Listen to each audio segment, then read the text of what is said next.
Isa pong malakas na palakpak para sa ating Panginoon. Hallelujah. Tayo po ay darako sa ating pong topic. Nasa series po tayo ngayon.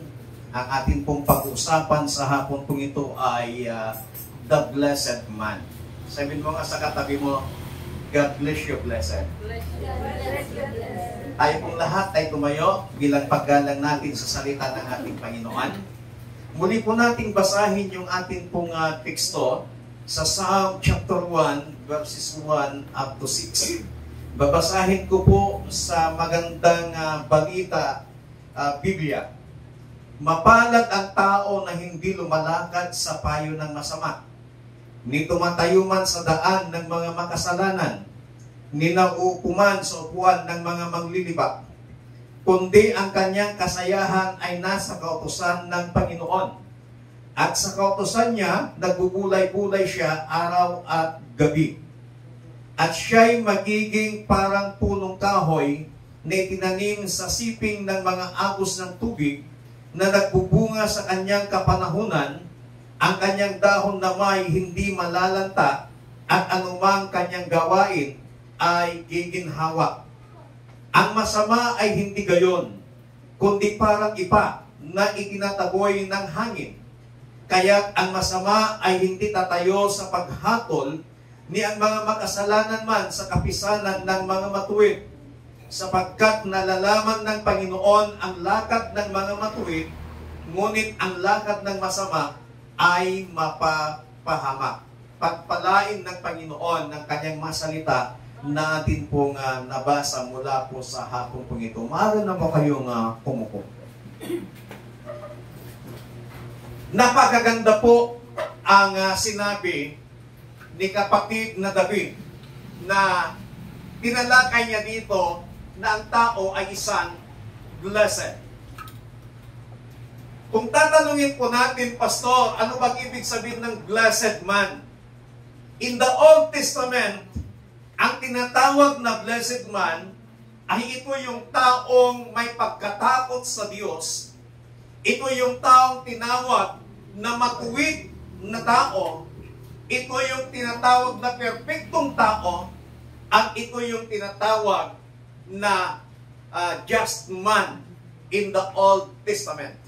Kung babasahin po natin, isa sa mga tinawag doon na isang matuwid na tao, walang iba kundi si Enoch.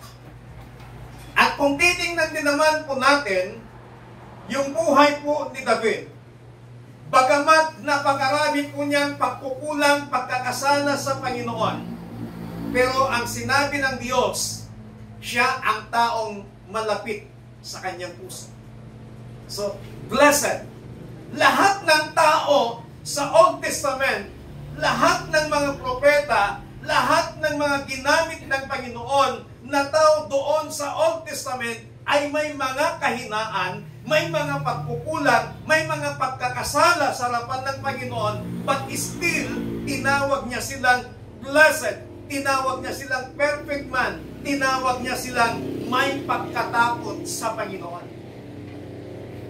Now, sa New Testament, ano naman ang tinatawag na blessed sa panahon po ng biyaya ng Panginoon? The blessed man applied to the believers in Christ. Sa panahon po natin ngayon, yung tinatawag na blessed man ay yung taong naniniwala kay Kristo. Sinong naniniwala kay Kristo ngayon? Amen. So you are a blessed man. Itong blessed man, ito yung mga taong tinanggap yung kaligtasan na ibinigay na regalo ng ating pong Panginoong Diyos. At ito yung mga taong lumalakad na hindi naayon sa kanyang sarili, kundi ayon sa Espiritu ng Panginoon. These people are the blessed. Kaya tayo pong lahat, kung ikaw ay naniniwala kay Kristo, kung ikaw ay sumasamba kay Kristo, kung ikaw ay naglilingkod kay Kristo, then you are a blessed man. Sabihin mo nga sa katabi mo, you are a blessed man. Palakpakan natin ang Panginoon. Ang alam lang kasi natin, kapag sinabing blessed man, ay, napakapalad nito, ang ganda-ganda ng bahay nila, ang laki ng bahay nila, ang palad naman nito, nakapunta ng abroad, ang laki ng sweldo, napakapalad ng taong ito, nasa kanya ng lahat. Hindi pa pala yun ang ibig sabihin ng blessed. Mas blessed ka kung kilala mo at naniniwala ka kay Kristo. Yun po yung sinasabi ng banal na salita ng ating pong Panginoon. Now, titingnan po natin ngayon the behavior of the blessed man. Ano ba ang pag-uugali meron ang blessed man? Kasi you're a blessed. Then, kailangan makita sa pag-uugali po natin kung tunay nga ikaw ay blessed. Number 1, the stepping of a blessed. Tingnan po natin kung paano lumakad yung blessed man. Ang sabi po sa verse 1, mapalad ang tao na hindi lumalakad sa payo ng masama. Don't listen to the counsel of the ungodly. Mapalad ang isang tao na hindi nakikinig sa payo ng hindi o sa payo ng masamang tao. Dahil kapag nagpayo ang masamang tao, automatic, masama ang i-advise niya sa iyo. Pero kapag nagpayo ang may takot sa Diyos, kapag nagbigay ng payo ang isang blessed, may pagkatakot sa Panginoon, ang ipapayo niya sa iyo, godly advice. Ngayon, anong mas pipiliin po natin? Yung worldly advice o yung godly advice? Ang sinabi ng Biblia, if you are a blessed man, then dapat huwag kang makinig sa sinasabi sa iyo ng hindi blessed na tao. Huwag kang makinig sa sinasabi sa iyo ng mga masasamang tao. Ang sabi po ng Biblia, Psalm 37 verses 23 to 24, sa King James Version, the steps of a good man are ordered by the Lord, and he delighted in his way. Though he fall, he shall not be utterly cast down, for the Lord upholdeth him with his hand. Ang lakad ng tao ay itinatag ng Panginoon, at siya'y nasasayahan sa kanyang lakad. Bagaman siya'y mabuwal, hindi siya lubos na mapapahiga, sapagkat inaalalayan siya ng Panginoon ng kanyang kamay. Ang ibig pong sabihin, kahit ikaw ay naniniwala kay Kristo, kahit na ikaw ay naglilingkod sa Diyos, may mga pagkakataon na ikaw at ako ay nabubuwal. Pero ang sinasabi ng Biblia, bagamat siya'y mabuwal, hindi siya mapapahiga. Ang ibig sabihin nun, bagamat makaranas tayo ng pagbagsak sa ating buhay, hindi tayo tuluyang mawawala sa presensya ng Panginoon. Kasi bumabalik at ibinabalik tayo ng Panginoon sa kanyang presensya. Kasi yung tinanggap mo na kaligtasan na kaloob ng Panginoon, hindi lamang kaligtasan, kasama na dyan yung Espiritu ng Panginoon na nananahang sa ating mga puso. Yung Espiritu ng Diyos na yon ang siyang patuloy na nagpapaalala sa atin. At kapag tayo po ay nabubuwal, ang sabi ng ating pong binasa, inaalalayan tayo ng Panginoon. Palagpakan natin ang Diyos. Kaya kapag may mga problema po tayo, kapag may mga pinagdadaanan po tayo, seek the godly advice, not the worldly advice. Kasi ang i-advise sa iyo ng mundo, ang i-advise sa iyo ng mundong ito, mga makamundong advice. But kung hahanapin mo ang makadiyos na advice, ang i-advise niya sa iyo, makadiyos na advice. So if you are a blessed woman, or if we are a blessed man, then huwag kang nakikinig sa mga ungodly advice. Pangalawa, don't learn to conform to the unholy, or hindi matututong umayon sa masama. Yung alam mo nang masama yung kanyang ginagawa, inaayunan mo pa. Dapat pag alam mong masama yung kanyang ginagawa, ikaw na blessed man, ikaw ang kakausap sa kanya at bibigyan mo siya ng babala.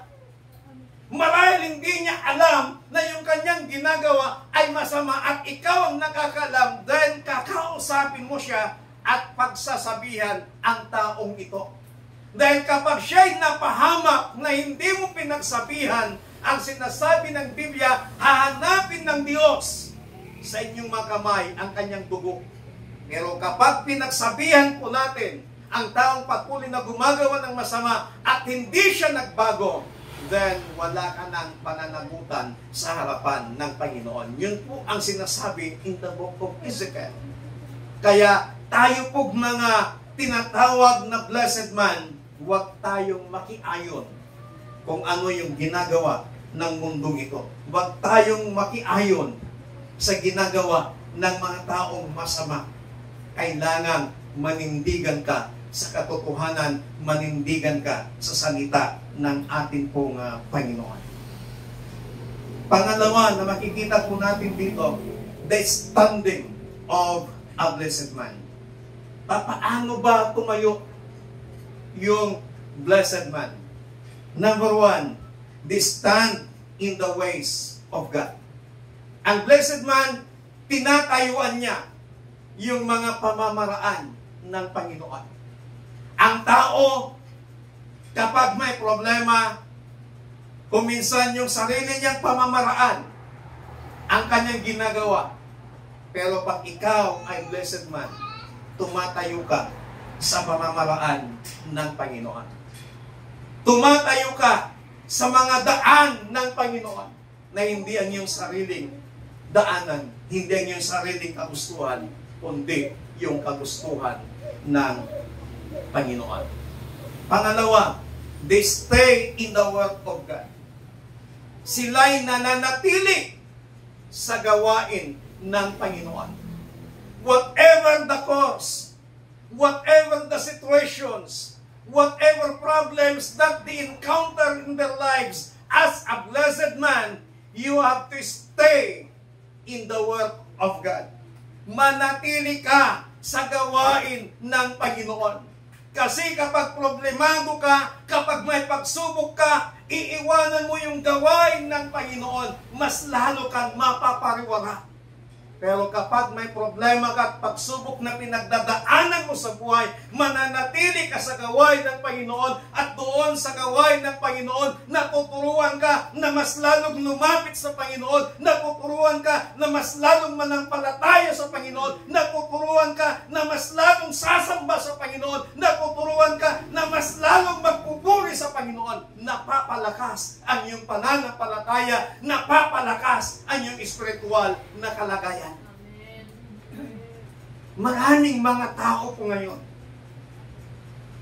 even in the believers, pag may problema, umaalis, dumidistansya sa gawain ng Panginoon. Pero kapag hindi na talaga nila kaya, muli silang bumabalik sa gawain ng Panginoon.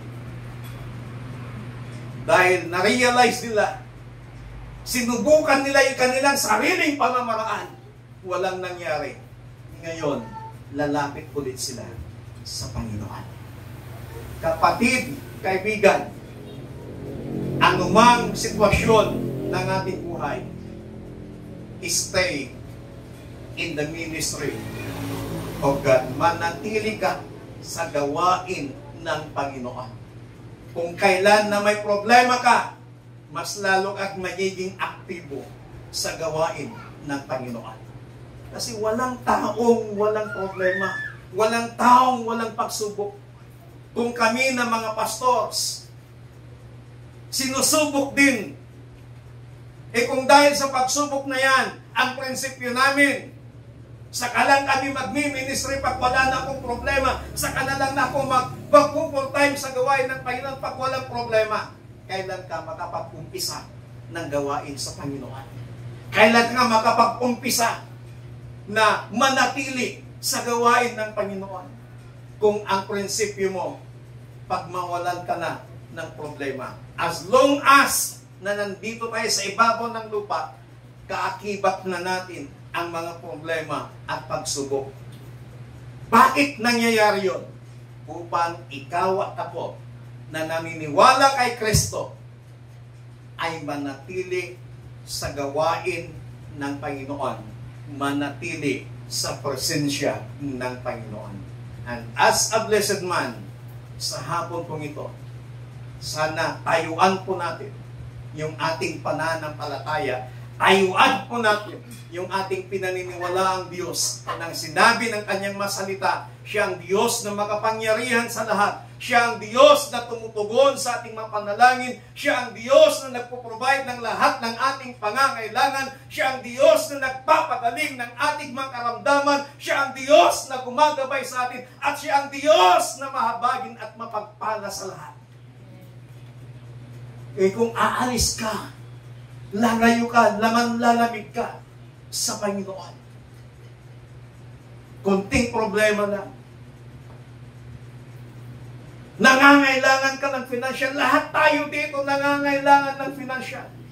Pero kung papipiliin ka, sino ang uunahin mo? Yung supply o yung supplier? Tandaan po natin yung supply. Naubusan, but the supplier kailanman ay hindi naubusan. Ibig sabihin, pag may kunting biyaya, huwag po nating ipagpapalit ang nagbibigay ng biyaya. Uunahin pa rin po natin yung nagbibigay ng biyaya kaysa doon sa biyaya. Palagpakan natin ito. Kasi kapag inuuna mo yung biyaya kaysa doon sa nagbibigay ng biyaya, kapatid, kaibigan, magugulat ka na lamang, mas malaki yung mawawala sa iyo. Kasi mas inuna mo yung biyaya. Kinalimutan mo yung nagbigay ng biyaya sa iyo. Matatandaan ko nung ako'y napasok sa isang CR, sa isang business office. May kinausap ako po doon. Kinausap ko yung isang general manager. Habang nag-uusap kami, sabi ko, sir, pwede bang maki-CR? Tinuro niya sa akin, nakita ko. Pagbukas ko ng pintuan ng CR, pagsarado ko, nagulat ako. May nabasa ako, pagsarado na ng CR, mababasa mo. Alam mo ang sabi ng quotes na yun? If you have a job, love your job. But don't allow your job to separate you from the giver of the job. Ama, sabi ko, Christian siguro ito. Kasi kung ikaw daw ay may trabaho, mahalin po natin ang ating mga trabaho. Pero wag po nating hahayaan na yung trabahong yon ang siyang maglalayo sa atin sa nagbigay ng trabaho. If you are a blessed man, you have to stand. Tayuan mo yung gawain, yung salita ng Panginoon na ibinigay niya sa iyo. Pangatlo, share the word of God. If you are a blessed man, ikaw ay nagbabahagi ng salita ng Panginoon. Ilan na ho ba yung nabahaginan natin ng salita ng Panginoon? Ilan na ho ba yung nashiran po natin na pagsabihan natin, mahal sila ng Panginoon? Ilan na ho ba yung nasabihan mo ng mahal na mahal sila ng Diyos, na huwag silang mawalan ng pag-asa? If you are a blessed man, kapatid, kaibigan, nawa, pakamahalin mo at mag-enjoy ka sa pagbabahagi ng salita ng Panginoon. Ang pagbabahagi ng salita ng Panginoon ay hindi lamang gawain ng bawat pastor, Hindi lamang gawain ng mga misyonary, hindi lamang gawain ng mga evangelista, kundi gawain ng lahat ng mga mananampalataya, gawain ng lahat ng naniniwala kay Kristo, gawain ng lahat na tumanggap ng kaligtasan, ibinigay sa kanila ng Panginoon. Dahil gusto mo na mabahaginan din, gusto mo na hindi mapahamak yung mahal mo sa buhay, gusto mo na yung kaibigan mo ay makakilala din siya sa Panginoon, gusto mo na mabahaginan mo ng salita ng Panginoon upang sa ganun pagdating ng araw, kapag kayo'y nagharap, hindi niya sasabihin sa'yo, di mo la imbaga kanya. Anya kamutan nga gayem, anya kamutan nga kumpare, anya kamutan nga ante, anya kamutan nga kaanakan. Di man lang binagbagan nila, dagayam ti lugar na pagtutukan, hapay. Huwag sana tayong darating sa puntong yun na may magsabi sa ating balang araw ng mga ganong kataga. Kaya habang may buhay pa po tayo, habang may lakas pa po tayo, as a blessed man, samantalahin mo mag-share, magbahagi ng salita ng Panginoon. Ito po yung mga kinatatayuan ng isang blessed man. And lastly, don't follow the unrighteous man. Hayaan mong ikaw yung susundan nila, hindi ikaw ang susunod sa unrighteous. You are a blessed man. Pinagpala ka. Yung pinaniniwalaan mo na sa Kanya ang lahat. Bakit ka pa lalayo sa Kanya? Bakit ka pa susunod? Sa walang kasiguraduhan, iyong pinaniniwalaan mo, binigyan ka ng katiyakan, binigyan ka ng kasiguraduhan, na kailanman hindi ka mapapahamak kung patuloy kang maniniwala at patuloy kang maglilingkod sa Kanya. Kapatid, kaibigan, sa hapon ko ito, kung ikaw ay naniniwala kay Kristo, kung tinanggap mo ang kaligtasan na binigay na libre ng ating Panginoon, then you are a blessed man. And if you are a blessed man, tayuan natin yung mga salita ng Panginoon. Tayuan natin na tayo magbahagi ng salita ng Diyos. Tayuan natin na lumakad ayon sa pamantayan ng Panginoon. At huwag tayong umayon sa mga masasama.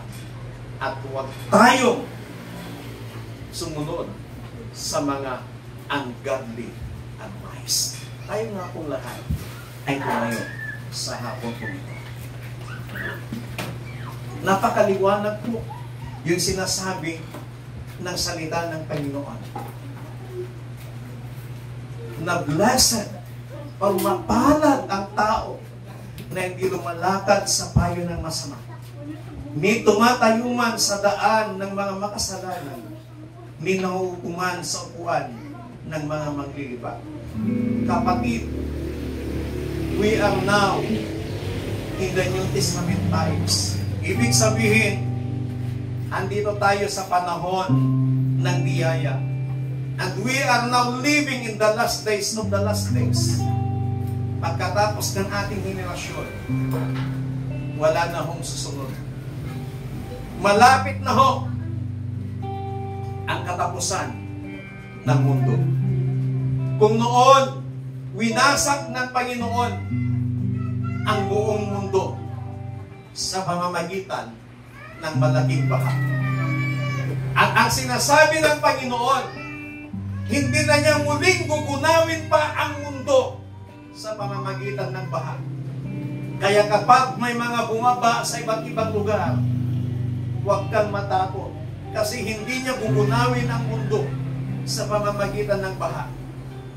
Sa panahon ngayon sa kanyang muling pagkunaw, ang sinasabi ng Biblia, gugunawin ng Diyos ang mundo sa pamamagitan ng apoy.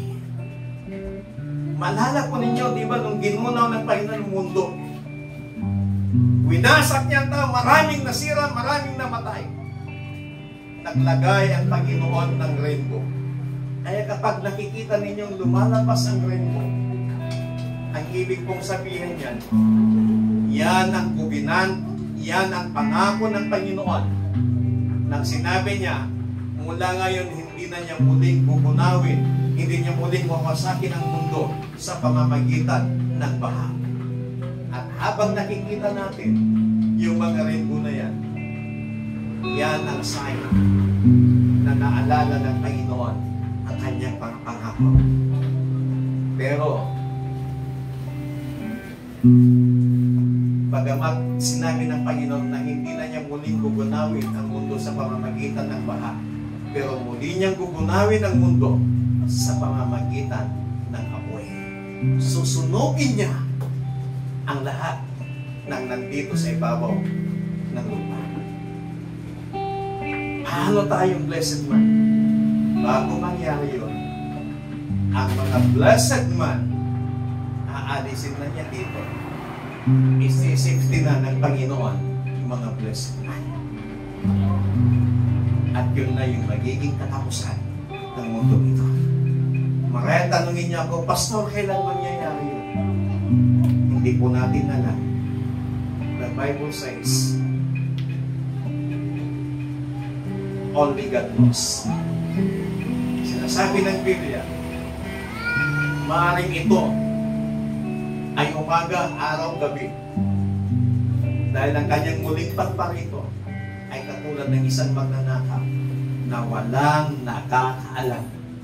Wala pong sinasabi ang Biblia ng buwan, araw, taon, pitsa, oras, kung kailan darating ang ating pinaniniwalaan.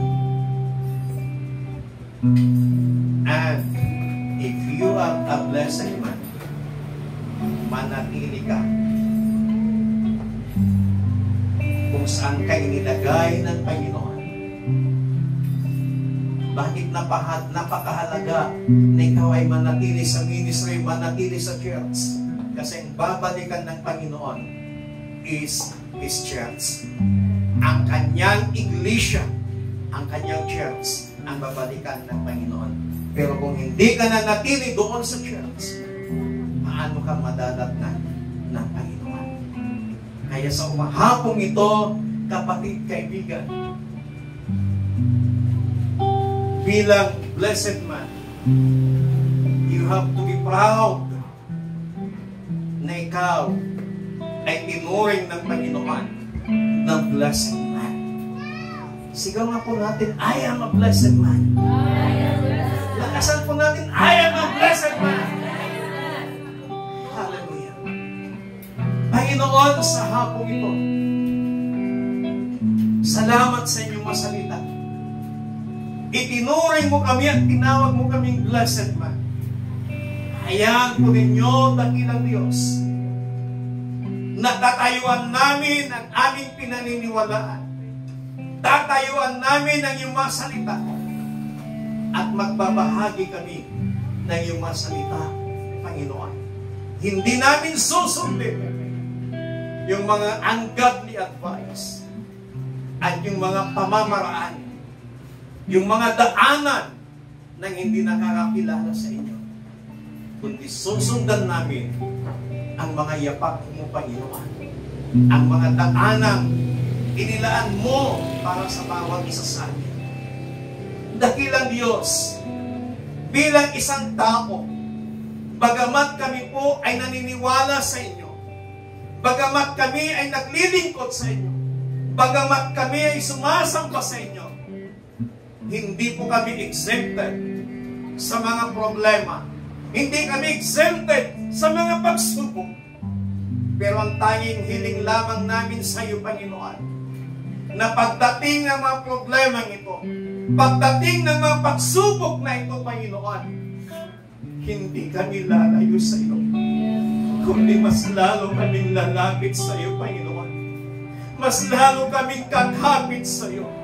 mas lalo kaming sasamba sa iyo at mas lalo kaming maniniwala sa inyo, Panginoon. Help us, Lord, na lagi naming uunahin ang sa aming supplier kaysa doon sa supply.